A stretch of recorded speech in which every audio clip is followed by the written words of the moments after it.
কি দরকার ছিল আমার রাসূলের তায়েফের ময়দানে যাওয়া? এই উম্মতের জন্য আমার রাসূল এত কষ্ট করলেন, এই উম্মতের জন্য আমার রাসূল জীবনটাই তো দিয়ে দিলেন। তায়েফে কেন যাওয়ার দরকার ছিল? কি কারণে গেলেন? আপনি তো যান তায়েফের স্মৃতি বিজড়িত জায়গাগুলো ভিডিও করেন, আফসোস মনে যাবে না? একটু যদি নিরিবিলি অন্তরটা আল্লাহর দিকে রুজু করে ভাবতেন, আমার রাসূল এত দূর হেঁটে হেঁটে কেন আসবেন? আর এই তায়েফের দুষ্ট মানুষেরা আমার রাসূলকে এত কষ্ট দিল। চারদিক থেকে পাথর মারতেছে, বৃষ্টির মতো পাথর মারে। রাসূল আমার ডান দিকে তাকাইলেও পাথর, বাম দিকে তাকাইলেও পাথর। পাথর মারতে মারতে এতটা রক্তাক্ত করছে, আমার রাসূলের শরীর থেকে রক্ত পড়তে পড়তে পা মুবারক দিয়া রক্ত বাইয়া বাইয়া জমিনে নহরের মতো বেয়ে যায়। যেগুলো জুতায় আটকে জমাট বেঁধে গেছে, জুতা রক্ত দিয়া রক্ত আটা হয়ে জুতা আমার রাসূলের পা মুবারকের সঙ্গে আটকে গেছে। রাসূল আবার হাঁটতে পারেন না, রক্তাক্ত। ডানে তাকান, দিনের দাওয়াত দিতে আসছি, তোমরা আমাকে মেরো না। আমি সত্য রাসূল, একজন আমার রাসূলের ডাকে সাড়া দেয় না। রাসূলকে দল বেঁধে পিছন থেকে ধাক্কা মেরে ফেলে দেয়। আমার রাসূল পড়ে গিয়া উঠতে চান, ওঠার আগে আবার ধাক্কা দিয়া ফেলাইয়া দেয়। একবার যদি আপনি চিন্তা করতেন আমার রাসূল এখানে এলেন কেন? রাসূলের দুশমনী কোনো কাজ আপনার দ্বারা হতো না। তায়েফের প্রান্তরে নবীজি যেদিন দিনের দাওয়াত দিতে যান, সেদিন নবীজি আমার কত আঘাত সহিলেন। এতিম নবীজি সেদিন কত আঘাত সহিলেন, হয়ে অসহায়। তায়েফের প্রান্তরে নবীজি যেদিন দিনের দাওয়াত দিতে যান, যায়েদকে সাথে নিলেন, 3টি দিন দাওয়াত দিলেন। একটা কাফের দিন করলো না কবুল, বরং পাগল বলিয়া দিল তাড়াইয়া। পাগল বলিয়া দিল তাড়াইয়া, চিনল না ওই দুর্ভাগার দল আল্লাহরই রাসূল। চিনল না ওই দুর্ভাগার দল আল্লাহরই রাসূল। সেদিন নিরাশ হয়ে নবীজি আসতেছিলেন ফিরিয়া, হয়ে অসহায়। তায়েফের প্রান্তরে নবীজি যেদিন দিনের দাওয়াত দিতে যান, হযরত যায়েদ রাদিয়াল্লাহু তাআলা আনহুকে নিয়ে কোনো মতে আমার রাসূল খুঁড়িয়ে খুঁড়িয়ে হাঁটতে হাঁটতে যেখানে আমার রাসূলকে ফেলে দেওয়া হয়েছে ওই জায়গাটায় পাথর দিয়ে একটু মোড়ানো আছে, একটা গাছ সেখানে লাগানো আছে, ওই জায়গাটা আমার রাসূলকে ফেলে দিয়েছে। ওখান থেকে উঠে হাঁটতে হাঁটতে কোনো মতে খুঁড়িয়ে খুঁড়িয়ে যে পাহাড়ের কথা শুনেছি ওই পাহাড়ের কিনারায় গিয়া পাহাড়ের সাথে পিঠ লাগায়া আমার রাসূল বসে, রক্ত দর দর করে পড়তেছে। ওরে শক্ত হৃদয়ওয়ালা উম্মত, একটু চক্ষু দুইটা বন্ধ করে একটু ভাবো আমার রাসূলের অবস্থা ওই সময় কেমন ছিল। কাফেরের গোষ্ঠী কতটা নির্দয়, কত পাষাণ।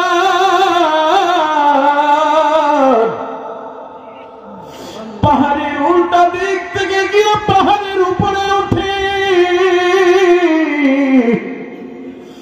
এত বড় পাহাড় পাথর একজনে ফেলতে পারে না, কয়েকজন ধরে পাথর ছাড়ছে পাহাড়ের উপর থেকে।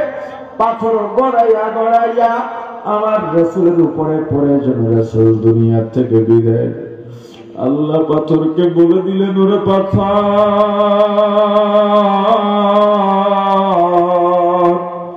ওরা তোকে নাড়াবে, নড়বি, উঠাবে, উঠবি, কিন্তু আবার হাবিবের দিকে আগাবি না। যদি আল্লাহ তৌফিক দেয় গেলে দেখবেন ওই পাহাড়ের উপরে এত বড় পাথর এমনি একটু জায়গার উপরে ছোট্ট একটা পাহাড় পাথরের উপরে ঝুলে আছে, না পড়ে যাওয়ার কোনো কারণ নাই।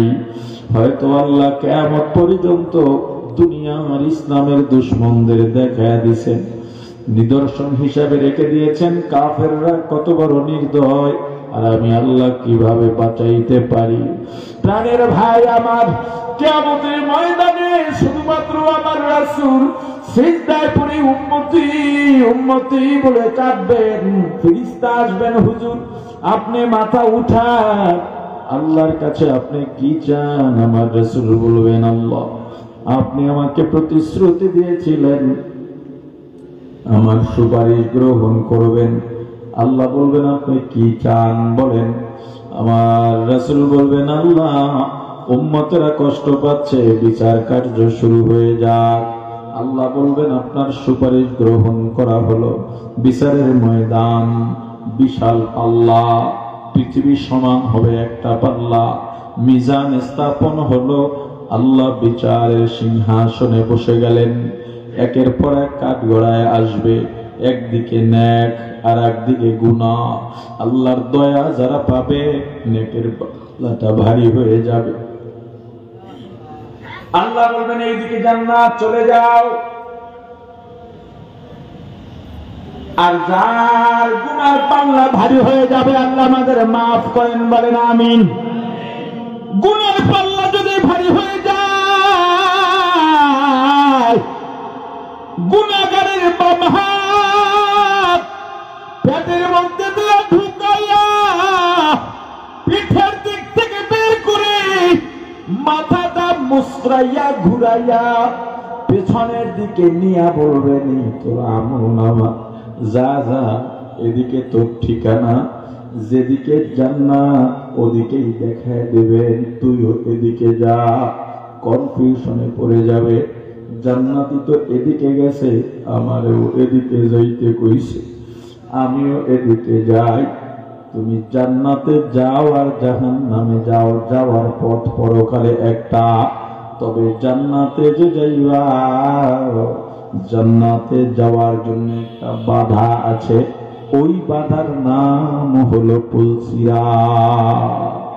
ওই বাধার নাম কি? এই যে পুলসিরাতের ঘাটি, এটাই জান্নাতে যাওয়ার আগে শেষ ঘাটি। জাহান্নামীরা গিয়ে দেখবে যে পুলসিরাত একেবারে সুতার মতো চিকন, এত ধার, পা দেবে কেটে কেটে পড়ে যাবে। আর জান্নাতীরা দেখবে বিশাল মহাসড়ক, সাওয়ারি দাঁড়ায় রইছে, সাজায়া দাঁড়ায় রইছে। আপনি যখন মোটর সাইকেল স্ট্যান্ডে যান, গাড়ি স্ট্যান্ডে যান, অটো স্ট্যান্ডে যান, রিক্সা স্ট্যান্ডে যান, অটোওয়ালা আপনাকে ডাকে, আসেন আসেন কলাপাড়া, কারা আসেন, পাখি কারা যাবেন আসেন। ঢাকার স্ট্যান্ডে গেলে বলে, ঢাকা কে যাবেন আসেন। পুলসিরাতের ঘাটিতে শুধুমাত্র জান্নাতীদেরকে ডাকা হবে, সালামুন আলাইকুম তিবতুম ফাদখুলুহা খালিদিন।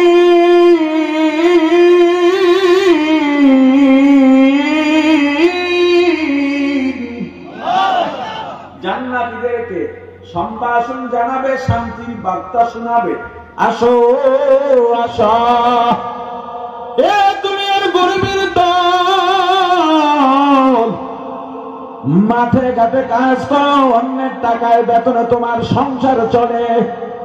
এত গরিব নিজে ব্যবসাও দেওয়ার যোগ্যতা নাই। মালিক মন্দ বললেও মাথাটা নোয়াইয়া রাখো, কারণ তুমি তার কাছে বান্দা, এছাড়া তোমার উপায় নেই, কারণ তুমি দুর্বল। মনটাকে দুর্বল করিস না ভাই। বড় লোকের বিল্ডিং এর দিকে তাকা, মনটাকে ছোট করার কিচ্ছু নাই। কিয়ামতের ময়দানে তুমি হাসতে হাসতে জান্নাতে যাইবা।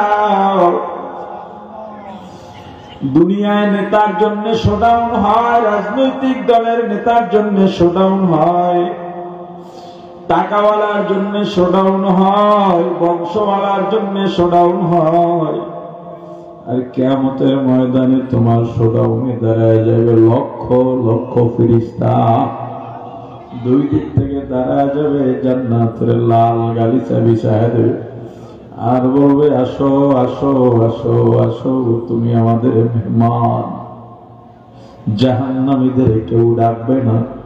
তোমার বড়লোক মালিক তাকায় দেখবে তুমি তো জান্নাতে যাও, কিরে এটা তো আমার বাড়ি কাজ করছে, ওইটাই ডাক দিবে, এ আব্দুল্লাহ দাঁড়া, এ আব্দুর রহমান দাঁড়া, তুই কি আমাকে চিনোস না? আমি তোর মালিক ছিলাম, আমি তো আজকে জাহান্নামে যাইতেছি। তোরা তো সম্মান, দুনিয়ায় তোরে জোহরের নামাজের ছুটি দিই নাই, তুই খানা না খেয়ে নামাজটা পড়ে নিছস।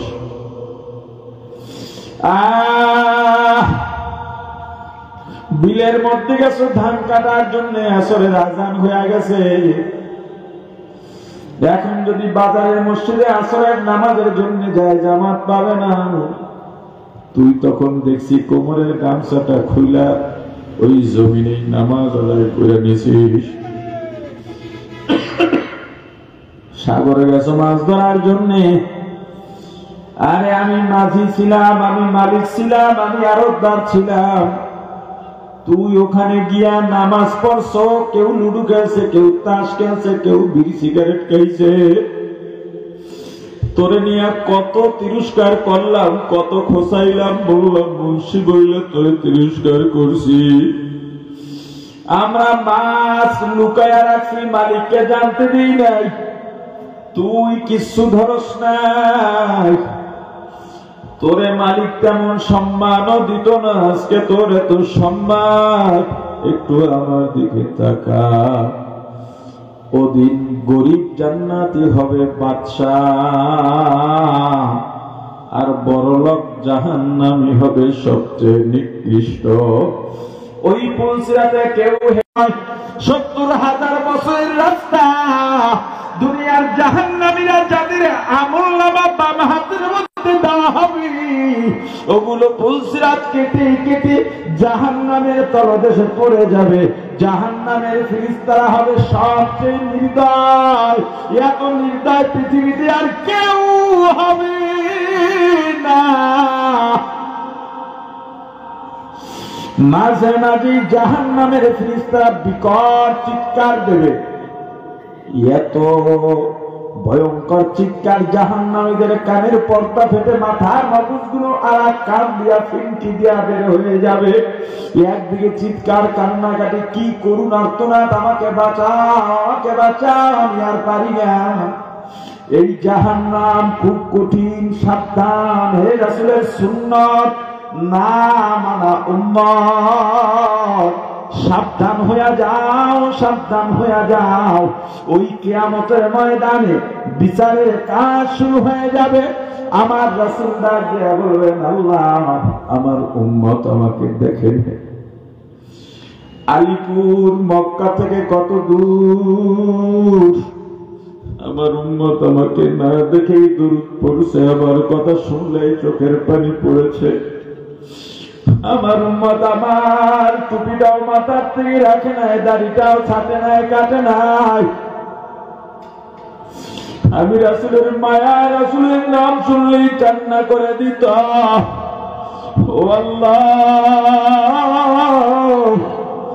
আমার উম্মতকে আপনি ছেড়ে দেন, ওদেরকে এই কঠিন সময় আরশের ছায়ার নিচে জায়গা দেন। আল্লাহ ডাক দেয়া বলবেন, হাবিব আমার, আপনার উম্মতকে ডাক দেন, ডাক দেন, আপনার উম্মতকে আমার আরশের ছায়ায় জায়গা দেন। এত আনন্দদায়ক আরামদায়ক জায়গা, ওখানে দাঁড়াইলেই মানুষ ভুলে যাবে অশান্তি বলতে কিছু ছিল। এত পানির পিপাসা লাগবে, আল্লাহ বলবেন, হাবিব আমার, হাউজে কাউসার দিয়া পানি পান করায় দেন। একবার যে হাউজে কাউসারের পানি পান করবে, 40 বছর মতান্তরে সারা জীবনেও আর পানির পিপাসা লাগবে না। আমার রাসূল ডাক দিবেন, হে উম্মতরা আয়, হে আলিপুরবাসী আয়, ওখানে বসে আলেমদের জবানে কথা শুনছিস, আমি রাসূলের সুন্নাত জানো নাই, কত মানুষ কত তিরস্কার করছে, আয়, আমি রাসূলের দুনিয়ার কষ্টের জীবনের কথা শুনে কত কান্না করছো, তাহাজ্জুদের নামাজে বসে বসে আমি রাসূলের দুরূদ পড়ছো, কত দোয়া করছো, আয়, আমিও তোদের মায়া আরশে যাই নাই, আমি আসমানে যাই নাই, আমি রওজার মধ্যে শুয়ে ছিলাম। হে উম্মত,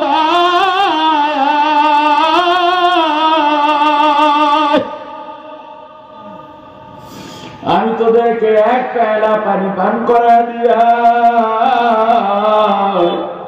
সারা জীবন পানির পিপাসা লাগবে না।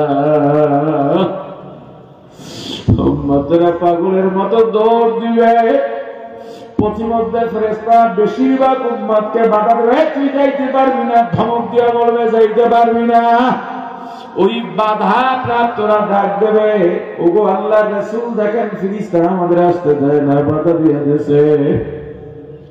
আমার রাসূল বলবেন, ও ফেরেশতা, বাধা কেন দিলা? ফেরেশতারা বলবেন, ওগো আল্লাহর রাসূল, তাকায় দেখেন আপনার উম্মত গুলোর দিকে, দুনিয়ায় কত ওয়াজ মাহফিল হইছে, কত তাবলীগের খেদমত, পীরদের খেদমত, কত বুঝান বুঝাইল, জুমায় খতিব সাহেবরা কত বুঝান বুঝাইলে, কিন্তু কাজ হয় নাই। সব জানছে, সব বুঝছে, আল্লাহ ঘোষণা দিচ্ছেন আপনার আদর্শ শ্রেষ্ঠ আদর্শ, এরপরেও মানে নাই, এরপরেও মানে নাই। কত আপনার উম্মতের মধ্যে পীর মাসের চোখের পানি ছেড়ে ছেড়ে হাতে পায়ে ধরে বুঝাইছে, আযাবের কথা বলছেন, জাহান্নামের কথা বলছেন, তাদেরকে এই দিনের কথা বলছেন, হাসরের ময়দানের ভয়াবহতার কথা বলছেন, কিন্তু এত বুঝান বুঝাইছেন, বোঝে নাই, বোঝে নাই, বোঝে নাই। তাকায় দেখেন আপনার উম্মতের কারো সুন্নতের নমুনা নাই, কারো দাড়ি নাই, কারো জুব্বা নাই, কারো ভিতরে সুন্নতের আমল নাই। আমার রাসূল একটা কষ্ট পাইয়া ধিক্কার দিয়া বলবেন, সুবহান সুবহান, তোরা দূর হ, তোরা দূর হ, তোরা আমার উম্মত না। সবগুলারে জাহান্নামের ফেরেশতারা পায়ের হাতে জাহান্নামের শিকল লাগাইবে। আগুনের শিকল কেমনে সহ্য করবি রে আমার ভাই? টানতে টানতে হাসরাইয়া হাসরাইয়া জাহান্নামে নিয়ে যাবে। আল্লাহ বলবেন, এ ফেরেশতারা যত শাস্তি আছে ওদেরকে শাস্তি দেয়, আমি আল্লাহ নিয়ামত তো কমবি নাই, এত নিয়ামত দিছে রে বান্দা।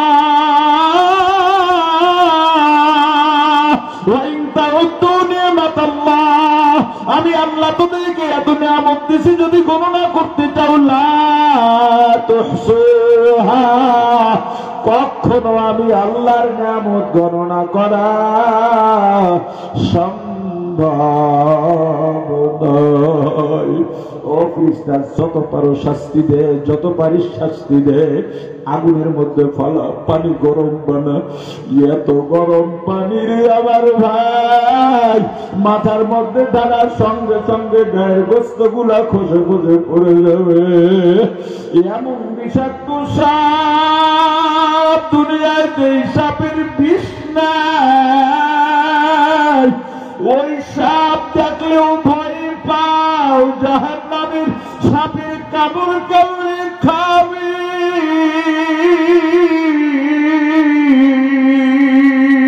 ওই জাহান্নামের আগুনে কেমনে জ্বলবি?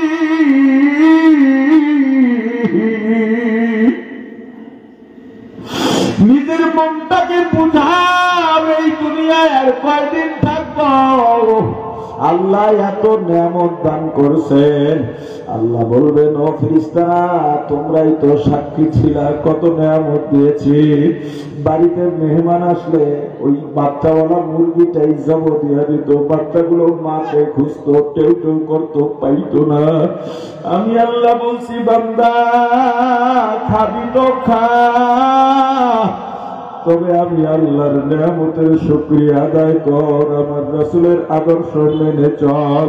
ওই যে বাড়িতে গরু আছে, গরু দিয়া হাল চাষ করে ধান উঠাও, ধান দিয়া কোরমা পোলাও বিরিয়ানি খাও, গরুরে ভাত দাও না, হাল চাষ করতে করতে জোয়ালের ঘষায় ঘষায় গরুর কাঁধে ঘা হয়ে গেছে, তুমি তো খাট পালনে আরামে ঘুমাও, শীত হলে ল্যাপটুসুক জাজিম কম্বল দিয়া ঘুমাও, গরুটাকে রাখছো গোয়াল ঘরে, বেড়াও নাই, মশারিও নাই, মশায় কামড়ায় আর সারা রাত গরুটা লেজ পিটায় আর ঘুমায়।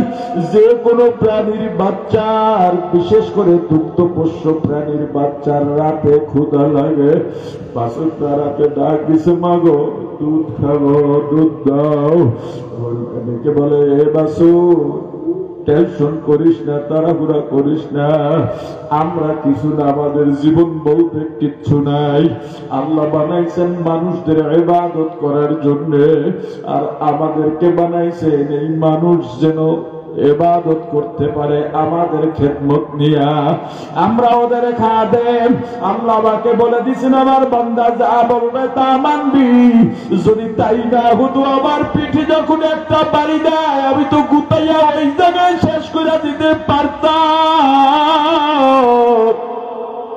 সকালবেলা গরুটা ছেড়ে বাইরে নিয়ে যখন বাছুরটা ছেড়ে দেয়, বাছুরটা লাফাইতে লাফাইতে মনের আনন্দে গরুর কাছে যায়, কিন্তু আমার বান্দা বাছুরটা একটা ছোট্ট বাচ্চা মায়ের ওলানের বোটায় গিয়া মুখ দেয়, আর মালিক গিয়া বাছুরের একটা ধোকা দেয়, দুধ টান দেবে এমন সময় মুখটা বোটার থেকে সরায় ফেলায়, আবার আর এক বোটায় দেয়, বাছুরটা তাড়াহুড়া করে আবার আর এক বোটায় দেয়, ক্ষুধা সইতে পারে না। আমার বান্দা বাছুরকে খাইতেও দিল না, দূরে নিয়ে বান্ধা রাখছে, বাছুরটা ওখানে ছটফট করে, আমার বান্দার মায়াও লাগে নাই। দুধ এমন ভাবে দোয়াইছে, এমনকি এখন তো মেশিন বের হয়ে গেছে, মেশিন দিয়া দোয়াইয়া ওলানে মোটেও দুধ রাখে নাই। ওই বাছুরটাকে আবার যখন ছেড়ে দেওয়া হয়, লাফাইতে লাফাইতে গিয়া মায়ের দুধের সঙ্গে বোটায় মুখ লাগায়, দুধ ধরে টানে, দেখে দুধ নাই, তখন দেখবেন বাছুরটা জোরে জোরে মায়ের ওলানে গুতা দেয় একটু দুধ বাড়ি করার জন্য। যদি দুধ না পায় কতক্ষণ টেনে টুনে দেখবেন বাছুরটা মায়ের মুখের কাছে চলে যায়, মুখটা মিলায়। সাহেবে হায়াতুল হায়ান লেখেন, ওই বাছুরটা তখন ওর মায়ের কাছে নালিশ দিয়া বলে, মা গো, তুমি তো বলছিলে আমাকে দুধ দেবে ওরা খাওয়ার পর, কিন্তু আমার জন্য কোনো দুধ রাখে নাই রে মা, আমি ক্ষুধার যন্ত্রণা সহ্য করতে পারি না। তখন দেখবেন ওই গাভী বাছুরের মা বাছুরের পিঠের মধ্যে জিহ্বা দিয়া চাটে। সাহেবে হায়াতুল হায়ান বলে, ওই বাছুরকে তখন মা সান্ত্বনা দিয়া বলে, ওরে বাছুর আফসোস করিস না রে বাছুর, আমার অবস্থা দেখ, এই শীতের সকালে কনকনে শীত, আমাকে জমিনে নিয়ে যায়, কাঁধে জোয়াল লাগাইয়া, লাঙলের কুটিটা শক্ত মাটির মধ্যে অনেকখানি ঢুকাইয়া আমার ল্যাঞ্জায় নাড়া দেয়। আমি যখন লাঙল টান মারি, জোয়ালের ঘষায় কাঁধে ব্যথা পাইয়া মাথা ছাড়াই দাঁড়াইয়া যায়, ওই মালিক তখনই আবার আমার উপরে বেত্রাঘাত করে। আমি চাইলে ওই জায়গায় ওকে শেষ করে দিতে পারতাম। আল্লাহ বলছেন, না, বান্দার কথা শুনবি, আমি জোর করে হলেও কষ্ট করে আমি লাঙলটা টানি, আমাকে খাবারেরও ভাত দেয় না, মাঝে মাঝে ঘাসও পাই না। আল্লাহ বলেন, ওরে বান্দা, এত নেয়ামত দান করলাম, এরপরেও নেয়ামতের শুকরিয়া আদায় করলি না। এত সুযোগ দেওয়ার পরেও আমার রাসূলের আদর্শ মানলি না। আজকে ফেরেশতারা যত পারিস আযাব দে, কষ্ট দে, কষ্ট দে, কষ্ট দে। এক এক হাতুড়ির বাড়ি 1 মাইল 2 মাইল মাটির ভিতরে ঢুকে যাবে, আবার ফেরেশতারা ওখান থেকে টান মারবে, গায়ের গোশতগুলো ছিঁড়ে ছিঁড়ে মাটির মধ্যে থেকে যাবে, উঠাইয়া শরীরটাকে আবার গঠন করবে, আবার মারবে, আবার উঠাবে, আবার গঠন করবে, আবার মারবে, কারো মাথায় পানি ঢালবে, কাউকে সাপ দিয়া কামড়াবে। আযাবের কোনো শেষ নাই, আযাবের কোনো শেষ নাই। ওরে আল্লাহর গোলাম, ওই রাসূলের কিয়ামতের ময়দানে যদি সুপারিশ পাইতে চাও, আদর্শ রাসূলের মানা লাগবে কি লাগবে না? জোরে বলেন, লাগবে কি লাগবে না? আজকে বাসায় গিয়া নিয়ত করেন। ইবলিস তো নিয়ত করতে দেয় না, নফস তো নিয়ত করতে দেয় না। বাসায় গিয়া বালিশে মাথাটা লাগাইবেন, সবাই ঘুমায় গেছে। চক্ষু দুইটা বন্ধ করেন, চক্ষু দুইটা বন্ধ করেন, আর মনটাকে বুঝান, মনটাকে আল্লাহর সঙ্গে কানেকশন লাগায় দেন। মনে করেন এই বুঝি আমি শেষ, আমার জীবন এখানেই শেষ, আজরাইল এলেও তো শেষ হয়ে যাইত। চক্ষু দুইটা বন্ধ করে ভাবেন, আমি এখন বাসায় শোয়া, সবাই ঘুমায় গেছে, আমার বিবি আমার পাশে ঘুমায়, ছেলে মেয়ে পাশের রুমে, মা বাবা পাশের রুমে, ভাই বোন এক এক রুমে শুয়ে রইছে। এমন সময় আবার মৃত্যু যদি হয়ে যায়, কেউ তো ঠেকাইতে পারবে না। এখন যদি আজরাইল এসে যায়, কেমন করব? আজরাইলের মাথা শুনছি থাকবে আসমানে, পা জমিনে, এক হাত মাশরিকে আর এক হাত মাগরিবি। আজরাইল আসবে এত ভয়ঙ্কর অবস্থায়, কেউ তো টেরও পাইবে না। মনে করেন আমি মরে গেছি, আমার জীবনটা নিয়ে গেছে, আমার রূহ নিয়ে গেছে, আমার বিবিও জানে না, কেউ জানে না। ঘটনাক্রমে বিবির হাত রাতে ঘুমের মধ্যে আমার গায়ে পড়ছে, দেখলো আমার শরীর ঠান্ডা, লাভ দুইটা বসে গেছে, ধাক্কা দিছে, তোমার শরীর ঠান্ডা কেন? আমি তো কথা বলতে পারি না। বাতিটা জ্বালায় দিছে, দেখে আমি মরে গেছি, একটা চিৎকার দিয়া ঘর দিয়া বের হয়ে গেছে। আরে কারে নিয়ে এতটা জীবন একই বিছানায় কাটাইলাম, বের হইয়া কেন যায়? যাকে এত আপন ভাবলাম সে তো দেখি বের হইয়া যায়। আমার মা বাবা বুঝি আমাকে ছাড়বে না, আমাকে কবর দিতে দেবে না। না, মা বাবাও তো দেখি তারা ঘুরা করে, আবার ছেলে মেয়েগুলো পাশে বসে কাঁদে, কত রোজাদারি করতে যাবো। তুমি চলে গেছ, কাকে এখন বাবা বলে ডাকো? সবাই দেখি দৌড়ায়, কেউ বাঁশ কাটার জন্য, কেউ মাইকে এলান দেয়। আহারে আমি মরে গেছি, এত আপন মানুষ ছিল, এত বন্ধু বান্ধব ছিল, কেউ তো একটু দয়াও দেখায় না। কেউ গরম পানি দেয়, কেউ মশারি টানায়, আমাকে মশারির মধ্যে শোয়াইয়া দিছে, আমাকে গোসল করাইতেছে। গোসল করার সাদা কম দামি কাপড় এনে ফেলাইছে, আমাকে প্যাকেট করতেছে, কি করবে? আবার প্রতিটি কারো মায়া নাই, কত যত্নে পাখি তুমি,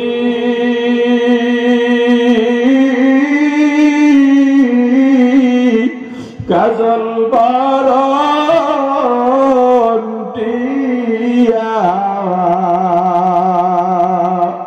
সময় হলে যাইবা চলে, এই দুনিয়ার সব থুয়া আইছো একা, যাইবা একা।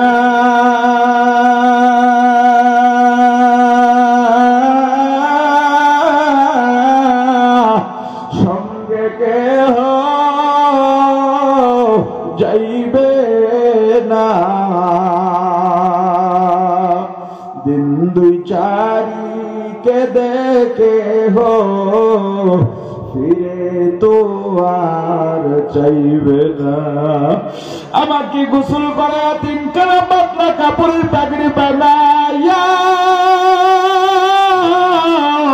খাদের উপরে উঠাইয়া জানাজা পড়াইয়া কবরের দিকে নিয়ে যায় আমার ছেলে, আমার ছোট্ট মেয়েটা, যে আমাকে ছাড়া খাইতো না, ছেলেটা আমাকে ছাড়া কিচ্ছু বুঝতো না, আমার খাদের পিছনে পিছনে দৌড়ায় আর আমাকে আব্বু আব্বু বলে ডাকে। আমার সন্তানের ডাকে আমি জবাব দিতে পারি না। আমাকে কবরের পাশে রেখে 2 জন তো লাফ দিয়া কবরের মধ্যে নেমে গেছে। এই 2 জনই বুঝি আমার সঙ্গে থাকবে। আমার কোমরে গামছা লাগাইয়া 2 পাশ থেকে ধরে মাথায় পায়ে ধরে কবরের মধ্যে রাখতেছে। আর এই কবরে কেমনে থাকবো? আমি তো খাট পালং ছাড়া ঘুমাইতে পারি না, আমি তো জাজিম কম্বল ছাড়া ঘুমাইতে পারি না, শিমুল তুলার কোল বালিশ বালিশ ছাড়া ঘুমাইতে পারি না। এখানে আমি কেমনে থাকবো?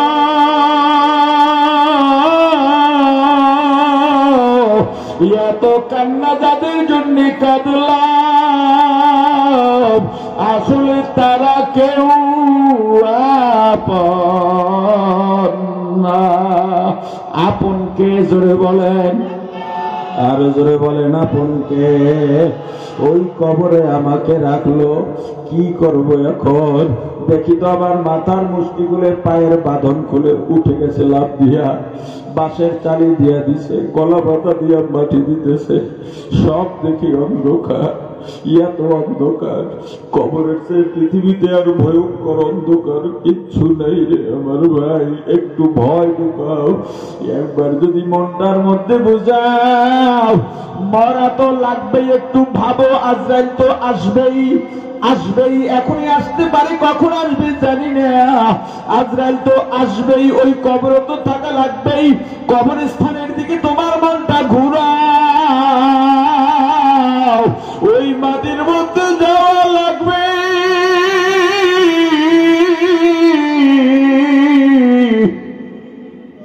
ওখানে কি হয় কিচ্ছু জানি না, কবরের দিকে একটু ভাবো, ওখানে কি হবে কিচ্ছু জানি না, কেমনে থাকবো ওখানে কিচ্ছু জানি না, ওই কবরে কারা আসবে জানি না। শুনছি যদি গুনাহ নিয়ে যায়, যদি না, আমি তো আসলেই গুনাহগার। ওই কবরে আবার কি অবস্থা হবে? ওই কবরে আমি একা কেমনে থাকবো? কি উপায় হবে আমার মরণে? কি উপায় যে হবে আমার কবরে? কি উপায় যে হবে আমার কবরে? সাথী নাই রে